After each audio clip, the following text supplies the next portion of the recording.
근데 핵실험은 안 합니까? 지금 뭐 왕자 루이하고 또 미국의 또 장관하고 또 지금 만나가지고 북한 지난 대책 6일 이야기. 예. 그 왕자 루이 중국 공산당 대연락부장이 워싱턴에 가서 케리 국방장관을 만났어요. 네. 근데 워싱턴 외교가의 관측에 의하면 대다수가 북핵 문제에 모든 시간이 할애가 됐다. 근데 그 전에 5월 5일날 CNN이 보도를 했는데 북한이 풍계리 핵실험장에 위장막이 설치가 됐다. 입구에. 네. 그리고 5월 7일날 스탠퍼드대라고 아주 유명한 대학이 있는데 거기 닉 헨슨이라는 그 연구원이 가림막 앞에 있던 모든 전선이고 케이블이고 싹 다 정리가 됐다. 이건 뭘 의미하느냐. 모든 준비가 끝났고 이제는 정치적 의지만 남아있다. 이 소리거든요. 네. 그러니까 지금까지 내가 전번에도 말씀을 드렸는데 4월 달에 뭔가 도발이 있을 거다 그랬는데 4월 29일 날 폴을 쐈어요. 네. 일단은. 네. 그리고 지금 5월 달에 들어와서도 우리가 긴장을 늦추지 못하고 있는 이유가 바로 북한이 모든 준비를 끝냈다.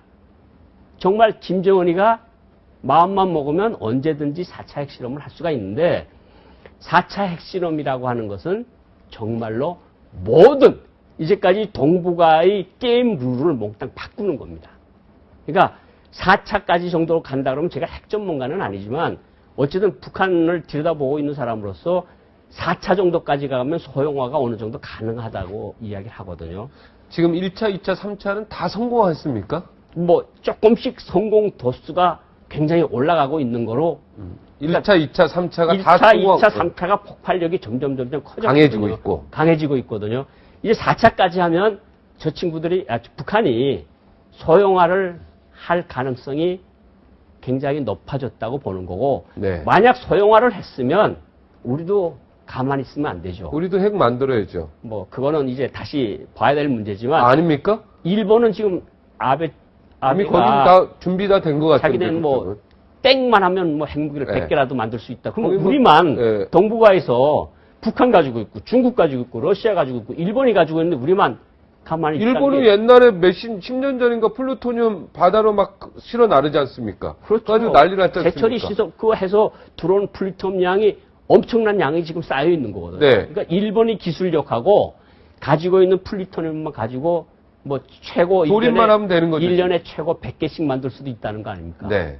근데 우리는 지금 아무것도 없는 사정. 우리는 지금 플루토늄도 없고 원자력 발전소에서 재처리도 좀 미국이 허용 안 해서 못 하고 있고.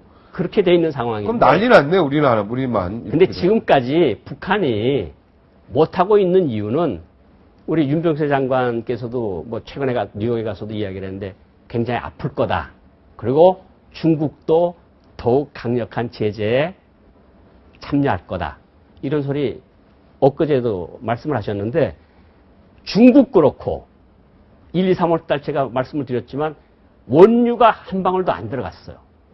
그러니까 중국이 계속해서 압력을 넣고 있는 거예요. 그리고 그 왜 에드로이스 미 하원 외교위원회 위원장, 국회의원, 세컨더리 보이콧이라고 해서 북한하고 거래를 하는 모든 기업들은 미국하고 거래를 할 생각을 하지 말아라. 요거 이제 북한이 핵실험만 하면 요것이 발의가 돼서 만장일치로 채택이 될 겁니다. 세컨더리 보이콧 하면 북한은 난리 나는 거네요. 난리가 나는 거고. 네. 왜냐면 그 기업들이 누가 북한하고 미국하고 손을 끊고 북한하고 누가 거래를 하겠습니까? 북한하고 뭐 몇십만 달러, 몇백만 달러짜리 푼돈을 보려면 하겠죠. 그렇지만 몇천만 달러, 몇억 달러의 큰 돈을 보려면은 안 하죠. 못 하는 거죠. 그러니까 중국도 그렇고 미국도 그렇고 우리 한국도 그렇고 지금 계속해서 강력한 메시지를 보내고 있는 상황인데 네. 북한이 정말 바보같이 만약 핵실험했다. 했다. 그럼 끝난다. 그러면 북한 정권의 마지막을 가. 잔여 기일을 단축하는 그런 행위로 되겠죠. 그런데 네. 다만 여기서 제가 말씀드리고 싶은 거는 김정은이라고 하는 지도자의 행방이 너무 왔다 갔다 하니까 정확히 맞추기가 굉장히 힘들어요. 일관성이 없기 때문에. 일관성도 없거니와 이 인사사업을 하는 거 조금 이따 이제 말씀을 드리겠지만 네. 인사사업이나 정책이나 너무 왔다 갔다 하니까 아, 저 친구 과연 정상인 사람인가? 이런 의문이 들 정도고 제가 방송에서 이런 말을 해도 될지 모르겠지만 IQ가 100이 넘을까? 아, 이런 의문도 들 정도로 지도자의 품성이나 리더십이 굉장히 떨어지는 행동들을 하고 있으니 내일이라도 터지면 터진다는 의미거든요. IQ가 100이 안 될 것이다. 그럼 100, 그러니까 100 안 되는 사람도 많이 있으니까 저도 100 안 됩니다. 그건 뭐 중요한 게 아닌데. 어쨌든 네. 80이 되느냐 안 되느냐 그게 문제 아니겠습니까? 어쨌든 제가 원숭이가 보건데 100이죠? 네. 자꾸 그럴까? 네. 그럼 네. 또 채널에 또 미사일로 쏜다고 또 네. 난리가 날 겁니다. 알겠습니다. 그러니까 네. 어쨌든지 간에 그 정확한 행동 정상적인 패턴을 생각이 아니다 지금. 정상적인 사고방식이 아니다. 네. 그러니까 3차 핵실험부터 시작해서 지난해 온갖 난리를 다 치면서 그럴 때 그리고 지금 최영애까지 좌천시키고 새로운 사람을 이렇게 임명하고 장군들을 전번에도 말씀드렸지만 별을 뗐다 붙였다 하는 거 보면 포병사령관이라고 박정천이라고 있어요. 네. 얼마 전에